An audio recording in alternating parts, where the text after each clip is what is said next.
You are a guy that, for a lot of people, you sort of embody the idea of hardening your mind and figuring out a way to do things that most people think are impossible. You've sort of become that guy. How'd you become that guy? You know what? I grew up not that guy. They see me now as the guy that with his shirt off who can do 4,030 pull-ups in 17 hours, who can run 205 miles in 39 hours, who can do all this crazy shit.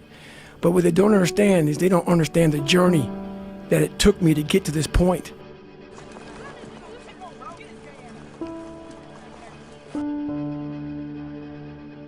My dad beat the shit out of me when I was growing up. My dad owned skating rinks, he owned bars, he ran prostitutes from Canada to Buffalo, New York. My dad was a big-time pimp, big-time hustler. Anything bad about a person, he was that kind of guy. Beat the shit out of me, beat the shit out, out of my mom. There was an incident one time when my mom got knocked out on top of the stairs and he dragged her down the stairs by her hair. In my mind, I was always afraid. My whole life I was afraid, but I had this fucking voice, this conscience that would always be battling me, saying, hey, you gotta get up and do something. I didn't want to do shit. And I have a big time learning disability because my dad didn't believe in us going to school.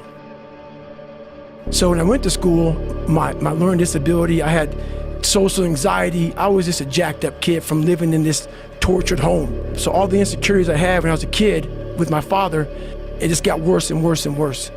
And the shit haunted me. And that voice that I talked about, it kept talking louder and louder and louder, but I was doing nothing about it. From the age of 19 to the age of 22, I gained 125 pounds. I went from 175 to almost 300. 297 was my heaviest. And I started finding things that was comfortable. And the more things I found comfortable, the more uncomfortable my mind was. Because that voice I was telling you about, it always was there. I was just trying to avoid that conscience. I wanted to be left alone from that conscience, and it wouldn't leave me alone. What changed, I watched this Discovery Channel show, Class 224. Class 224. You get treated like the absolute lowest form on earth, and you really got to find it within yourself to say, I know I can do it. I know I can finish it. I know I can do anything they throw at me. That's where it builds character. You find out if you got it in yourself. I watched the show, and it made me reflect big time on the piece of shit that I am, and I'm exactly what people said I was going to be. I was watching these guys going through Hell Week. Hell Week, the most dreaded week of BUD/S. It's the ultimate test of one's physical and mental motivation. A round-the-clock regimen of intensive physical training and harassment, with as little as 4 hours of sleep during the entire week. And these guys are ringing the bell, quitting, dropping their helmet down, rolling out. A lot of guys just leaving. And it made me reflect on my fears, my insecurities. And I saw real men, what I thought were real men who were staying, who were overcoming adversity, who were overcoming all these different things that I had blamed so many fucking people in my life, my dad, my mom for not being there, my learning disability, my skin color. And so I sat there for a while and I was like, no one's gonna fucking come to help me. No one's gonna fucking come to help me. It's fucking me against me, period. I had to man up. And I said, the first thing I gotta start doing is facing every fucking fear I have.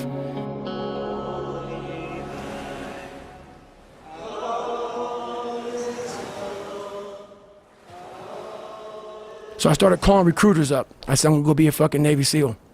There's a weight and height limit to get in the military. And I was 6'1" and 297. And I called this guy named Steven Saljo, recruiter, up. And he said, hey, come on in. He saw me, put me through the weight standard, all this other stuff. And to get into the class I had to lose 106 pounds in less than 3 months. So I was like, fuck that, I can't do that. I grabbed my chocolate milkshake and went back to Ecolab, respray for cockroaches. I'm going back to work, man. This is my life.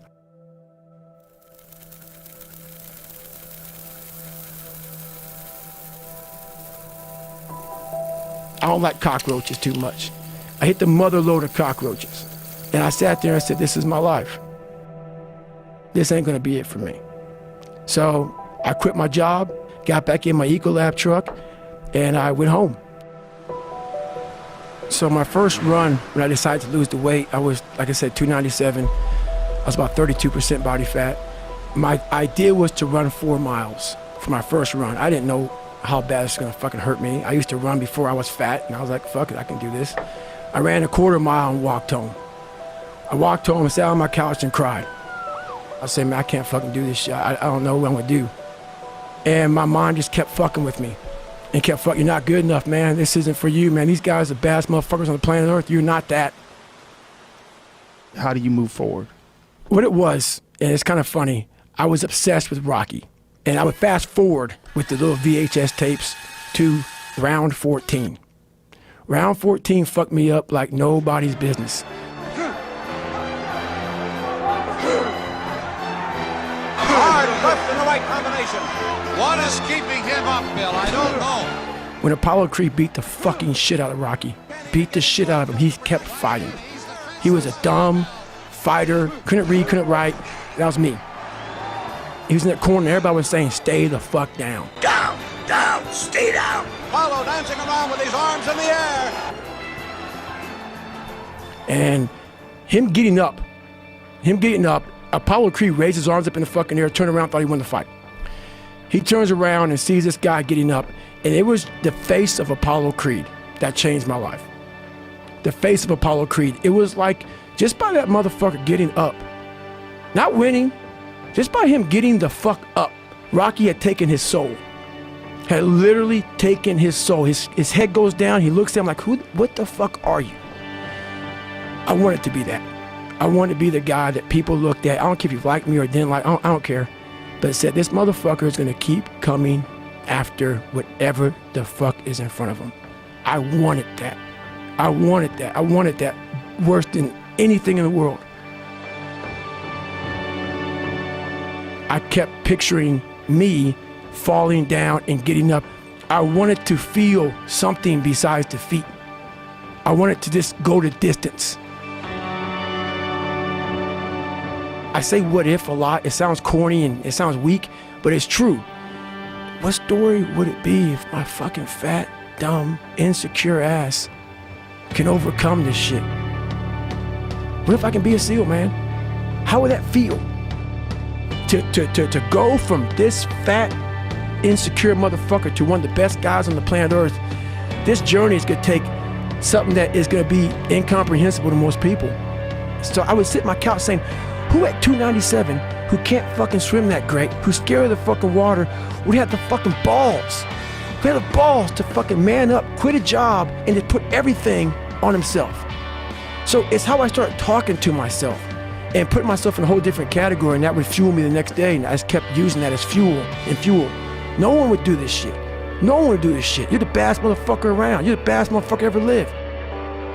I just kept fueling me with the right kind of message that I needed to hear that I was never telling myself.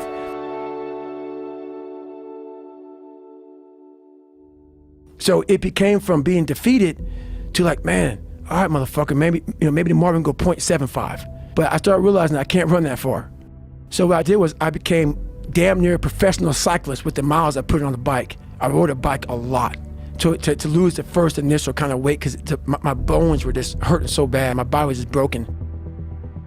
And then the bike got easier. I was able to run more. I went from like 1 mile. 1 mile was a great accomplishment. 2 miles, and then from 2 to 3 was a big one. Then I went from 3 to 6. They have a warning order that they give people to get ready for buds. And the whole thing was running 6 miles 5 days a week. And that was my goal. I failed, I'll go back to scratch. I'll use some positive motivation. I have like one day where I'm like fucking defeated. But I started realizing this is part of the process. This is part of the journey versus just saying, like I used to, I'm just not good enough. We always say that shit. I'm just not good enough, and then we try something else. I'm gonna fucking make myself good enough. And that became my mentality. I had to invent a guy that didn't exist. I had to invent a guy that can take any pain, any suffering, any kind of judgment. I had to build this callous mind And I built it through suffering. I built it through downright fucking just crushing myself. If it was raining outside at 3 o'clock in the fucking morning, if it was snowing, my instinct was, we gotta fucking go out there. Anything that was fucking horrible in my life that I would normally say no, that was inhumane to most people, I had to go do it. And I lost the weight. I went back to recruiter, I got into that class, and I went through 3 Navy SEAL Hell Weeks in 1 year. Only guy to ever be in 3 Hell Weeks in 1 year, to my knowledge. The first one I didn't make it through, the next 2 I did.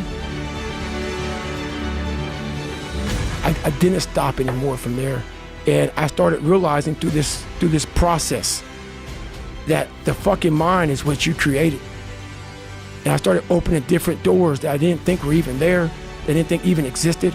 And the more doors I opened up, the more I started realizing that my potential is damn near endless. If anybody knows my life story, and I'll try to give you just a snippet of it to get through where I'm at now, there's nothing but pride I have for myself that I can't really show people. Because I have this face that they see like, are you happy? What's wrong with you? You're missing the story, man. Am I happy? What the fuck do you think? Don't misunderstand the passion in which I speak for not being intensely happy. But I'm not done. No, I have a lot more shit to do. A lot more shit to do.